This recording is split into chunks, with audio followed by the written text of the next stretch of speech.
Welcome back for another video. I'm Eharbad, a free-to-play endgame player in Raid Shadow Legends. It's been quite the week in Raid. The third of the special faction-restricted tournaments has begun, and the rewards have been getting progressively worse in my opinion. Hopefully with the last one, Undead Ice Golem, it can go out with a bang rather than a whimper. But don't hold your breath. A lot otherwise has been going on too. Let's start with the new epic fusion that's been announced. Here we have Hoskaral, an epic spirit defense-based barbarian. In terms of the skills, we have a good A1, but it's not enough to be relied upon. I personally find low percent chance CC on an A1 really frustrating. The A2 is very good for wave control, but again it won't be totally consistent.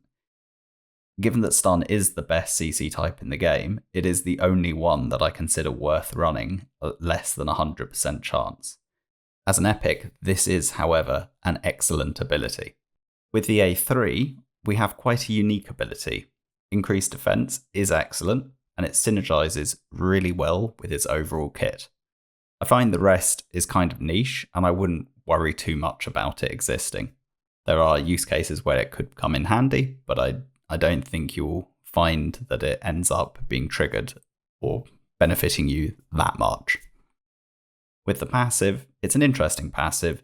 Immune to stun usually is clan boss territory, but the rest of his kit does not apply. I suspect it won't be that useful in practice and will end up being quite niche. Now in terms of where this champion will play out, I think in Faction Wars he'll pair extremely well with Syl, and together they'll be a two-man wrecking team, very capable of speed farming any stage. In Doom Tower, I think he'll bring good wave progression and secret room coverage. Overall, he'll help many accounts, as RNG matters less in Doom Tower, as you won't have to worry about resource loss if things go sideways. So you can rerun the floors as many times as you want until you get the clear. So the fact that the CC isn't perfectly 100% doesn't really matter in Doom Tower, and you'll definitely be able to get strong progression throughout Doom Tower. Again, pairs extremely well with Syl. The third area that I think the champion will help, particularly early to mid game, is dungeons. For progression, will be pretty strong. Does bring relatively reliable crowd control. But again, like I said, because it's not 100%, I think mid to late game, you will ultimately be using strategies that are more reliable. That said, I do think this champion could be great if in the future we get a barbarian-only tournament, such as the ones that we're currently doing. Of course, the proof is in the pudding, and it really depends how easy Plarium makes the overall experience of getting Hoskaral. I think if they make the fusion or the fragment collection pretty straightforward and cheap, then definitely worth picking up for everyone. If, however, the resource expenditure is relatively high or remotely close to what we'd expect a legendary to cost, then it's just not worth it. And I would hope that that won't be the case, but you know, you can never have expectations, I don't think, anymore. You have to just wait and see what it is and then make a decision once we've got the facts. The second thing I would like to discuss in this video is the guaranteed champion, Staltus Dragonbane, who has been announced as a guaranteed this weekend. Will cost 150 ancients, and before we make a decision on whether we're going to go for it, let's just quickly go through the kit and assess whether the champion is good or not. On the A1, it's decent. You know, having a TM drop on a multi-hit A1 is decent, but it does need accuracy. I think if we end up with a Bannerlord only Fire Knight, this ability will be pretty helpful. They do lack on TM control. So I think this is something we're going to have to be considering more and more as we go forward, that we might have a repeat of these faction-only tournaments, and we need to make sure that we are considering champions in that light. The A2, I think, is a great AoE damage dealing crowd control ability. Again, it does need accuracy, but outside of PvP, I don't think that's a problem. At 65% chance on each hit to perform an AoE stun, we're really looking at around 88% chance on each enemy for that stun to hit. The maths I've done there is simply you would have to fail both checks on each mob to not place a stun. So it would be 35% times 35%, which would be just 12.25%. So, we're looking at nearly 88% chance of an AoE stun effectively, which is pretty good. That said, I don't know why they didn't just make it 100%. We have Astralon, who has 100% chance to stun.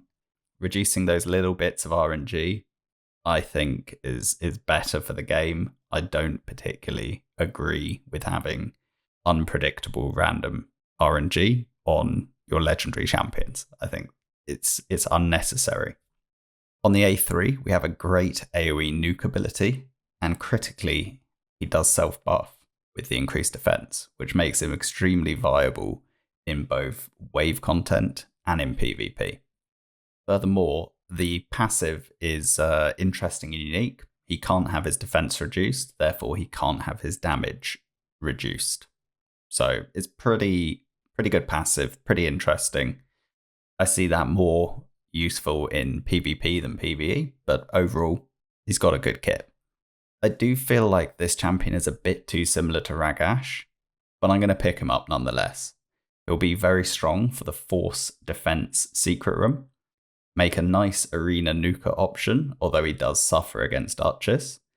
He will also help speed up my faction war speed farming. He's not OP, but he is an excellent overall champion. Now, sadly, there's no champion chase going on during this guaranteed champion. Instead, we have the Hero's Path, or the Revenant's Path, as it's called this time. Even though this event rewards Ancients quite badly at 180, given that we're going to be summoning 150 of them, that will actually get us to 27,000 points. With that in mind, I estimate we will comfortably get both the Tier 2 Soulstone here and the Legendary Tome via the Hero's Path from summoning our 150 Ancients and using our daily energy in dungeons. One additional thing to consider is, given that it will take 150 Ancients to get the guaranteed, I'm going to have to do some champion training. I will need to manage my space efficiently, and therefore I'm going to have to do training along the way.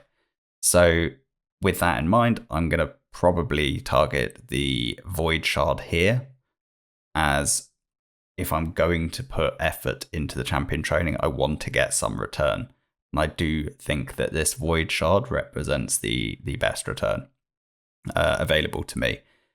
With that in mind, I probably will end up doing the marginal 1900 points and pick up the 6-star Legendary Chaos as well, but I think we'll just have to see how it goes.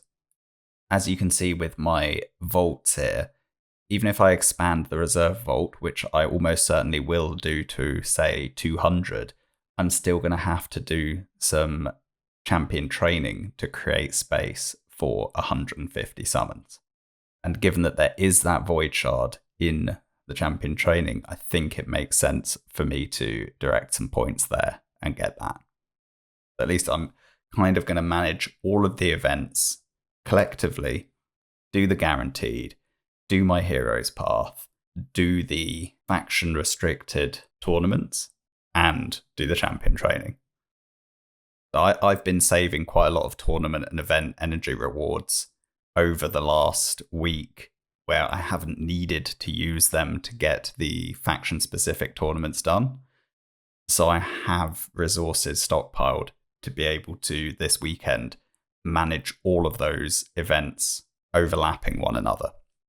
So I think I'm going to leave it there. I really just wanted to share my thoughts on the new fusion that's been announced and give insight as to whether A, I'll be going for the new guaranteed champion, and B, how I'm going to manage all of the events this weekend overlapping one another. So once again, I hope this video has been helpful. Please like, comment and subscribe, and I will catch you in the next video. Bye for now.